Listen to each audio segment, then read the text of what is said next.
the service of ire.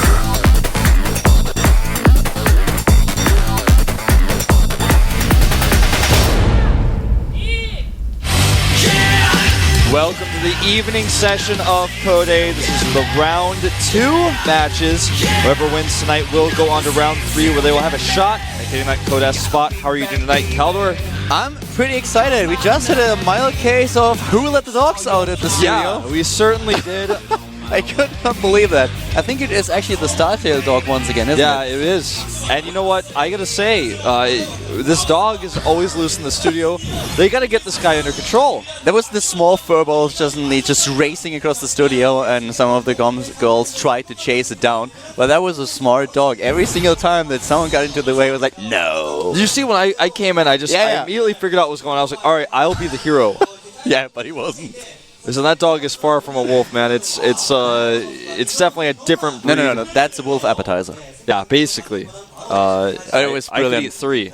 The dog was just chasing around the studio, and the girl was just running after it. It was awesome. It was really, really awesome. And every single time it dodged. And then suddenly, at the end of it, a fan just grabbed the leash that was still trailing behind and was able to kind of secure the situation. Yeah, fan saves the day. Yeah, fan saved the day. I mean, who knows what this dog could have done? Suddenly, in the middle of the game, suddenly we have a pause screen because it just bit through the cable. Yeah. Internet's gone. The dog just goes into the booth. Dog's like, dude, he's 2-gate proxying you. Dog holds up a sign, we need LAN. Yeah. Something like that, I don't know. Well, hey, take a look at the finals information coming up. It's going to be, of course, at COEX. It's going to be MVP versus Life.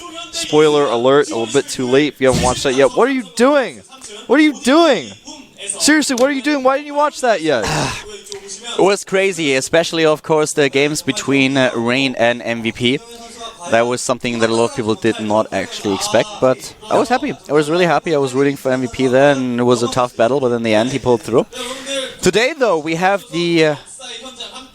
I want to call him a little bit like the Conqueror and come up with a nickname, but I really can't. But he is the one guy who was able to defeat the creator of the universe. We have Sparta today up against Shy. He killed Nestia, that's all that you have to say. Nestia may never return. But before we jump into the matches that we have right now, let's have a quick look at what happened earlier today. Well, that's actually last week's result, with Vampire winning over Parting, with Maru taking out ASD, Hyun with an easy win against Yoda, and Hack took out Finale. Then, of course, also the second round. Yeah, in the second round we had Byung take out Genius, then Creator was able to take out his teammate Byung at 2-0. Surprisingly so, MC fell to alive despite being in the round 4 of OSL currently. Last but not least, we had Roro take out fan favorite Ryung at 2-0 to end out the night. And of course we also had some games earlier this morning. These are the matches without the spoilers. If you haven't watched it yet, just turn off your computer for, or well, at least the screen for a few seconds. Yeah, don't turn off your computer because then it's going to take a while to reboot. That would be weird, exactly. You could miss the beginning of the next match. That would be quite sad, but we have of course an interview with the winners, or at least with a few of them. Yeah, we'll take a look at a short little view of a video that is made after the matches are complete in just a moment here. And you'll be able to see just, I think, 2 players' results. 안녕하세요. 8게임단 프로토스 하재상이라고 합니다. 오늘 경기 생각했던 대로 시나리오대로 잘 나가서 쉽게 이긴 것 같고 꼭 코드 S 진출하도록 하겠습니다. His voice is a little bit strained right now. MVP 저그 권태훈입니다. Donkey Kong Sniper is also here. 구석이가 좀 올인을 해줘서 쉽게 이길 수 있었던 것 같고요. 다시 코드에서 올라가서 좋은 모습 보여드리도록 It's like throwing barrels. Sniper with a really impressive performance against his teammate. Can you imagine Sniper's actually at the top of like a stairs? Mario's trying to go up, and he's just throwing hot 6 cans. He's like throwing hot 6 cans down, thinking they're rolling. Mario's gonna jump over him. If you didn't get the Donkey Kong joke earlier, when Sniper sits in the booth, his face and how he just postures around resembles Donkey Kong a little bit. It's not as funny if he's actually on a full body shot on camera, because then it doesn't really work. Yeah, the illusion is gone, doesn't work at all. But you have to watch him in the small picture on screen and pick if we actually have him in the booth. But right now, let's focus a little bit on the matches that we have coming up in just a few minutes. Sparta against SOS, Bogos against Bomber, Trap versus Supernova, and Boom Boom is up against Gumio. Oh, SOS used to be known as Shy. He's known in several places as SOS with lowercase s's and uppercase O's, but in other places he's known with uppercase s's and lowercase O's. In lobby, though, I'm confused. Uppercase O. See, this time I think that's got to be the more legitimate. By the way, if you noticed CDOE there, I just want to point that out. I think that's really funny. Someone showed me that the other day. Yeah, I think it was on Reddit at some point. Yeah. Shout out to all Redditors who are currently watching the stream. Sparta against SOS is going to be our first game today. Now, Sparta, not a big record, but he was able to kill an ST. Maybe on the third season he will rise again back through the code to be qualifier, but we'll see. And SOS on the other hand, he took down Jakchi with a 2-0. That was, I don't really want to say surprising because SOS has shown great games in the cross matches and earlier on when he started to play StarCraft 2. But still, most people would have expected Jakchi to prevail. SOS took it without dropping a single map, and now he's up against Sparta in a Terran versus Protoss match. This guy has already shown us in Protoss versus Terran. He is not afraid to pull out the DTs. He's not afraid to do the Warp Prism all in. This guy's got a lot of tricks up his sleeve. It's not play standard. We haven't really seen late game from him yet, but Sparta is going to have to be careful. He's going to have to play patient and safe on this one. First map is going to be Abyssal City. It's a map that Protoss players detest, and let's see and find out what exactly SOS is up to, what Sparta is trying to pull here. We are heading into game number 1 here at the GSL. It's the second round, and we have our first game of the afternoon session. Let's get started with Sparta being up against SOS.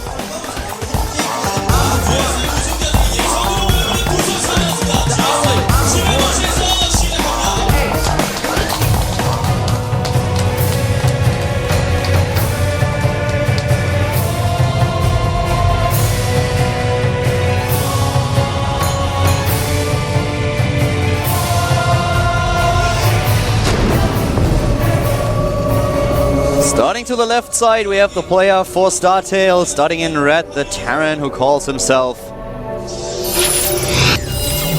StarTale Sparta. Those Spartanians are quite strong, something that Xerxes had to discover a couple of hundred years ago. Spartans. Oh, what Spartanians. Okay. Alright. Yeah, Spartans. The Spartanians are very spontaneous, maybe, I don't know. For the Team Woongjin Stars over here on the right side, our Protoss player, taking out Jakchi, he is. Woongjin Stars SOS. I'm just well aware that the Spartans are very spontaneous, and that's what I wanted to combine. Yeah. It's not a mistake, guys, it's a feature. Well, it's when people talk about Canada instead of Canada. Sometimes I find that amusing as well. Well, right now we have Abyssal City, which is map number 1 in this best of 3, and we talked a bit about how Protoss players are not really too happy with this map. In general, there are so many things that can go wrong, especially, of course, with... Boom, it's just cracking up, and I'm like, I didn't say anything. The SCV goes to make the depot, he's like, well, I mean, he's like, he goes, he halts it, and he goes out, and he's like, well, I mean, I could give it a few more hit points. So he touches it again, and he comes back out, and then he touches it a second time, he's like, what is that probe? You know, he gets there really fast, I gotta make sure his depot is ready. That was pretty funny. I don't know why. I didn't want to explain myself here, but I felt the need. Anyway, Cybernetics core in the second gas goes down for SOS. Not the 2-in-2 gas, but a pretty normally timed second gas. But on a map of this size, pretty rare to see double gas before Nexus. You know what we've seen occasionally, well not occasionally, actually quite often, Protoss players just going for a 2-base timing attack, sometimes even a 1-base timing attack in order to take down a Terran player. They are really not in a position where they want to play the long macro game against a Terran player on Abyssal City. So we see 4-gate with Warp Prism, we've seen Proxy Gateway, a Stargate for example, for Void Ray all-in. A lot of strategies that you can use on this map if you want to end the game quickly. We've seen already 2 gas, so has the SCV. But given that the 2 gas has been taken this fast, with no scouting information for SOS, seems very likely he is going to do a pressure build of some kind. He is going to drop his Nexus down now, actually, after the SCV scouts. This is pretty smart. This is something that you can do to kind of trick somebody. It's like, oh, he's going double gas, maybe a tech build, maybe a Stargate build, but regardless, now he's got a lot of gas built up, and he could do an attack with sentries. Look at that pylon placement. That's really interesting that he put it over there. It's going to let him know an SCV is coming, and he can kill the SCV before it spots the Nexus. This is very tricky play that we've seen. It exposes the pylon a little bit to marine pressure, but at the same time, a scout will be revealed very soon. And now we have for SOS additional barracks. He's playing it pretty standard here, whereas the gas for SOS is used immediately for Robo. Yeah. He's going for the Robo on one gate into expansion, and then starts his tag. Still is a lot of gas mined here. And the SCV is not just trying to sneak in again, but as already said earlier, the Pylon sees it, and the Stalker immediately heads into the position, but just a little bit too late. Yeah, just a little bit too late. Very unfortunate there. The idea is certainly there. It's since the second SCV as well. I really like the idea, but losing both of these SCVs is of course also a little bit of an upset. It lets him know it's not a Nexus cancel, but that's all he really got out of that second SCV. Yeah. I like SOS didn't scout, but he very carefully, and still is, checks for all the proxy locations there may be a starport. You check the southeast, that's the place that's very likely you will face proxy, whether it's just a starport, do that Hellion drop build, or even if it's Banshees. You want to make sure there's nothing over there. So now he's got a pretty good idea. Okay, he's playing straight up. I don't know exactly how, but he's not going to be trying to attack me early on. I can hold this Nexus. Yeah. The first Immortal is now also being built in order to give him a bit more safety against whatever is coming. And we have a scan going on for Sparta, who wants to know what exactly SOS is up to. He sees, of course, that we have the robotics facility in here, and that it's being chrono boosted. All the scouting information that he needs at this point are available to him now. Yeah. Bunker goes on for Sparta. He really wants to play the safe here. Goes for the second one, and we already have the stim being researched. Safely in the main base, tucked away also the engineering bay with a +1 attack upgrade. So both of them deciding to play the long macro game here.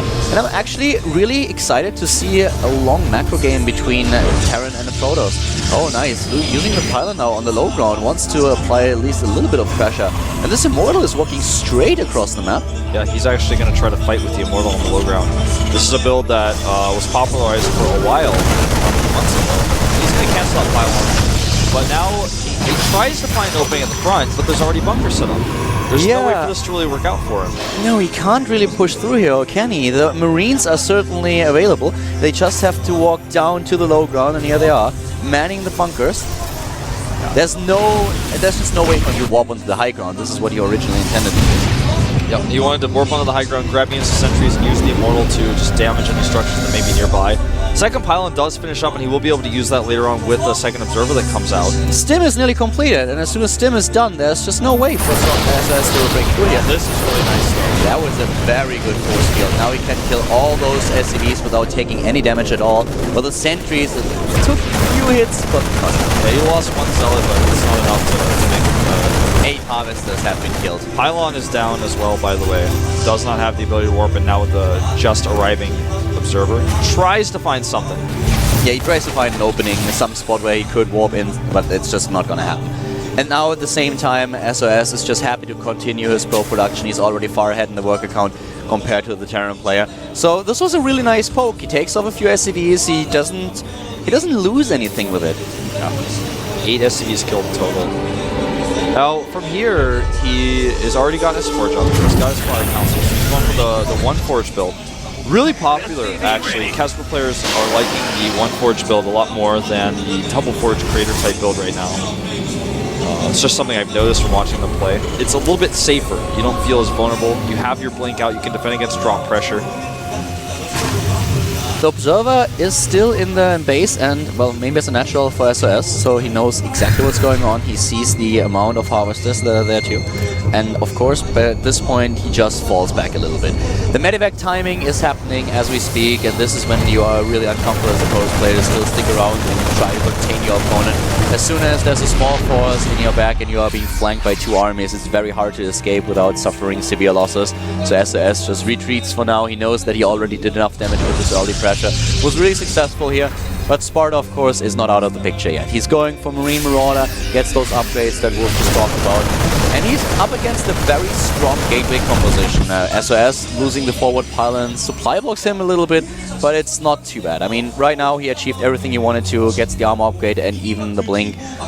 Yeah, The upgrades here are going to be in Sparta's favor just slightly. He already has +1.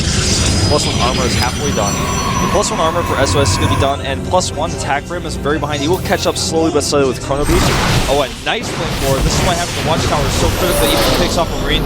Yeah, that was kind of a dead force field, but it doesn't matter. He's going to get another Marine or two here as well. He blinks forward and forces the engagement with Guardian Shield here and a great amount of sentries. This is exactly what he wants. Beautiful pickup by Sparta. Really well done by these sentries. And look at the blink action coming here from SOS. Doing a great job against his opponent. Has to be careful. He's in cooldown now. He cannot blink back with his Stalkers. But he's forcing his way up the ramp and is now in a great spot. Even the SCVs have to be pulled. And Sparta is in trouble. SOS playing this so well. This is so spontaneous what he decided to do, but it's so well executed. With the Guardian Shield and the +1 armor on his units, he's able to fight this so well. And Sparta is dead. He's got nothing to follow this up with.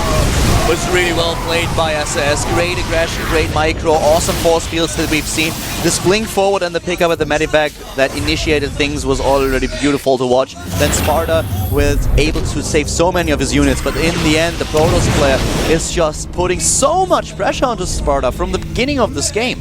Yeah. Nice factory block here to stop the third base, but the worker count is 56 to 28. That's literally double the Harvester counts. And even with Mules, he only has 2 orbitals. Third one isn't even made yet. He's got the army. He's got the, because of his better economy, he's got the ability to make his upgrades go faster. Right now, Sparta has not been able to start 2-2. I think he made the armory, but he just doesn't have the resources to start it. Yeah, he's got the armory, but he can't start them. Armory is there. But we also need a bit of a higher attack for SOS. He played very well so far, but he needs something if this game is going to drag out in order to contest a big bio army. So far we don't see him with a Templar Archive or Robotics Bay. Yeah, and he's just kind of sticking with this gateway composition. He's going to get charged. That's an important upgrade to have, but he's got no area of effect damage. The thing is, he doesn't really need it. Exactly. With the army advantage he has, unless he lets Sparta sit back and get his army back remade, he's not going to need it. But there's now the Templar Archive, so of course at this point he doesn't really need it, but he wants to prepare for the next step. And finally the drop gets shot. Sorry, not the drop, but the Observe, of course. That was a close call. Look at these upgrades. +2 attack now coming up as well, and we have the Templar Archive for the Storm, as already mentioned. This is something that he really needs if this game is going to drag out. But Sparta is so far behind that he might just die to this. He probably will, even if he gets in the perfect corner over here. You know, SOS actually given him a lot of units to freeze. Hesitant a lot. Yeah, he's losing mine time here, but okay, now he's going to fight. Now he's got the service area. Those force fields not really very meaningful when he just rips through this army. He makes sure that those zealots can connect. No stunner step possible for Sparta's and 80 supply. SOS still doing a lot of damage, but there are a lot of units available to Sparta. It's not enough though, I feel, especially with the Immortal Sting lingering in the back. He's blinking away though, he doesn't have the numbers. This is why AoE is so important. Once that medevac count gets above 4, things can get out of hand. It's just hard to kill every unit. Especially these Marauders. With the medivac heal, they are so strong. And now he's trying to pick off medivac after medivac, killing a lot of them actually, which will throw Sparta completely off. Yeah. He definitely narrowed the supply lead there down to 20, but it's going to have to be 2-2 upgrades against 1-1 for a brief period of time. Plus, he's got the third base with Storm Research. The big problem is, of course, the economy. With 3 SCVs built, Sparta is trying to close the gap between SOS and himself. But the upgrades for the Protoss are much faster. The second armor upgrade is already completed, whereas attack upgrade number 2 is nearly done. Storm will be researched very soon, and as soon as we have some area of effect damage in the game, SOS army will become so much more scary. And Sparta just doesn't have the economy to rebuild his work account, his medivacs, get the upgrades, and get the Ghost Academy with so he has to neglect one of these things. Exactly. He can't do all 3. You know, technology, economy, and army. Those are the 3 key categories for spending. Look at all the minerals and the gas for SOS. He doesn't research Storm, and there's a Doom drop headed his way. It's just barely spotted by a pylon. And he's actually trying to intercept. This is kind of risky, but I think he will be able to get in. Yeah. But still, look at these minerals. 1,400 and not researching Storm with 800 gas. 9 Zealots on the way. He blinks in here, but he's going to need more than Stalkers. Meanwhile, his third base is under attack. There's an army headed toward his third. SOS is a little bit sloppy with his macro here. Yeah, I would say so. He actually will like to lose that third Nexus. He's got nothing over there. He just lost a ton of power. He has to blink back. He just doesn't have enough units, and suddenly the third base is going to be sniped. He gets away with the... Oh my... Sparta is taking down his third, and Sparta has a third base. He's suddenly ahead in economy. And he's getting more production, something that SOS has really been struggling with. Even though he's 20 harvesters behind his opponent with the extra mules, he can make up for it. And of course, the third mineral line that he's saturating. Robotics is being targeted down now. He's going for the Marauders. They have so many hit points though. And the Robo falls. Really surprising turnaround here that we're seeing. What is happening here? I think SOS is not hitting his production. I want to count the gates. I know he was adding 2 when we first started talking about it. Looks like he's up to 9, and he can certainly have at least 12. Well, he can support more, but even with having 9 gates, if you float around 1,500 minerals and 1,000 gas, why not go for Storm? Yep. Where are the upgrades? Why isn't he hitting +3/+3? He's really he's falling apart here. If I couldn't see his picture in the booth, I would actually say the guy just had a stroke. Well, he certainly seems like He was so aggressive. He played beautiful. Great force fields, awesome positions. Decision making was brilliant. He picked every single fight that he could win, pulled out of every battle that he was about to lose. But then, even though there was not a lot going on, he doesn't hit the upgrades, he doesn't get his production up, he just floats minerals and gas, and this gives Sparta not a win, but the opportunity to come back in this game. Yeah, it gives him a fighting chance for sure. He's kiting these Zealots. He's going to get into the corner again. There is some harassment, though, going on in the third command center. A lot of SCVs going down here. Yeah, the SCVs are dying to the Zealots that have been warped in, but now we have Ghosts in the composition for Sparta, whereas SOS doesn't even have... Yeah, doesn't have Storm. No reason why he should not have started 3-3. I mean, that... not getting Storm, like, well, you know, Storm is fairly difficult to use. He wants to rely on Archon instead. That, I mean, I can kind of see that, but in this case, there's no reason not to have 3-3 started, and you know, they're both staying on even upgrades, but it doesn't have to be that way. Sparta way behind in supply though. Even though he killed the Nexus, this attack may be too much. There's so many Archons here. It all depends on the EMPs. How many do we have? The Ghosts on the high ground are being attacked. Not enough EMPs, I feel. All those Archons are doing a lot of damage. SS might be able to pull through, but the units of Sparta are tucked away nicely. The army supply is even, and now he's killing Archon after Archon. The Archons don't do enough damage. They're blocking each other. They were attacking a Ghost Academy, but it's too much though. GG in the end, but we didn't see it, but all those Zealots over there were actually killing everything at the third base during that fight. So, you know, he lost on both fronts. There was no recovery, but that was a scary game. That was a close call, man. We almost had a crazy comeback there. What happened there? He kind of lost his way a little bit. That gave Sparta a chance to come back in the game, and you know, the one thing that SOS can be really thankful for is that Sparta didn't have 4, 5, 6 Ghosts up on the high ground. If this entire Archon and Zealot army would have been EMP'd, the game would have been over. That was really a little bit scary. SOS in the end pulls through, but that was way too close. It should never have come to that. So right now, SOS takes a lead, and with the early game that we saw, it's definitely a deserved win against Sparta. But he will have to prove on Antigua Shipyard that what characterizes play are the first 10 minutes of the last match that we've seen, and not the last 10. Exactly. We saw SOS very aggressive in his games against Jagji, essentially blasting him out of the GSL. You know, you could say both of these players are champion killers. They both killed a champion in the first round of Codes. So for Sparta killing Nesty and SOS killing Jagji, knocking them out of this tournament entirely, not out of Code, but out of the GSL, have to re-qualify. Now it looks like SOS is the guy for the early game. He showed very aggressive play against Jagji, a very aggressive play in this game as well. Walked up to the bunkers, picked off some SVs, then took a fight in the middle of the map with the right position. But if Sparta can play defensively and play the late game, it seems like SOS is a little bit weak there. Yeah, it certainly looks like it. I don't know if it's necessarily weak. It just looked a little bit like for some minutes he completely fell off. It just looked to me a little bit like he, I don't know, like he lost control, like he didn't focus as much, but this was definitely not the performance that he showed in the first few minutes. Now we're heading into map number 2 though. It's gonna be Antigua Shipyard, Protoss versus Terran, game number 2 between SOS and Sparta.